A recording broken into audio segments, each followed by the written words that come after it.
পাপ যত কমা তত। হতাশ হওয়ার কোনো কারণ নেই। আল্লাহ বলেছেন হতাশ হয়েও না, নিরাশ হয়েও না, আমার ক্ষমা এবং সহযোগিতা তোমাদের জন্য নিশ্চিত। আমরা যদি 5 ওয়াক্ত নামাজে সালাম ফিরানোর পরে 33 বার আল্লাহু আকবার, 33 বার সুবহান আল্লাহ, 33 বার আলহামদুলিল্লাহ, 33 বার আস্তাগফিরুল্লাহ এবং দুরূদে ইব্রাহিম যদি আমরা 10 বার পড়তে পারি, তাহলে আমার পাপ যত বেশি হোক না কেন, আমার আমলনামায় জিনার কোনো অভাব নেই। যত ধরনের কবিরা গুনাহ থাকুক, যত ধরনের সগীরা গুনাহ থাকুক, যত ধরনের পাপ আপনি করেছেন, আপনার জীবনে পাহাড় পরিমাণ, সাগর পরিমাণ আপনি পাপের মধ্যে হাবুডুবু খাচ্ছেন, এই 5 ওয়াক্ত নামাজে আপনি আমার এই কথাগুলি শুনেন। এই কথাটা আমার না, রাসূলুল্লাহ সাল্লাল্লাহু আলাইহি ওয়াসাল্লাম বলছেন এবং তিনি সাহাবীদেরকে ওই আমলটুকু করতে বলতেন।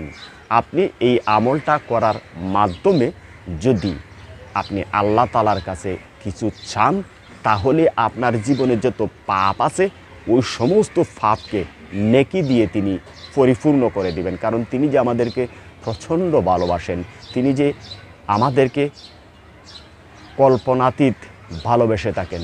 পৃথিবীর সমস্ত মানুষ আপন নয়, আপন বলতে একমাত্র মহান রব্বুল আলামিন। আপনি যদি 5 ওয়াক্ত নামাজের শেষে এই আমলটা ধারাবাহিকভাবে করে আল্লাহর কাছে মাপ চান যে আল্লাহ আমি আর কখনোই এই পাপ করব না, তাহলে তিনি নেকিতে আপনার ওই পাপ কাজটাকে পরিপূর্ণ করে দিবেন। সমস্ত পাপ তিনি ক্ষমা করে দিবেন।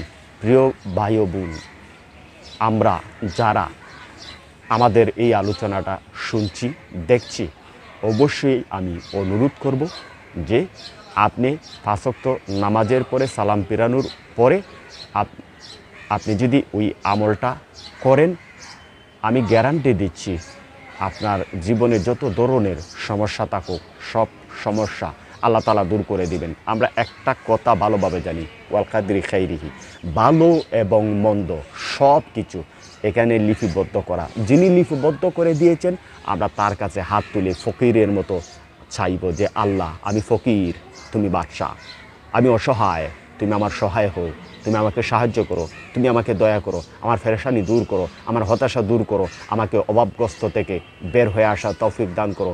আল্লাহ আমাকে স্বাবলম্বী করে দাও। আল্লাহ আমার ফ্যামিলির মুখে হাসি ফোটাও।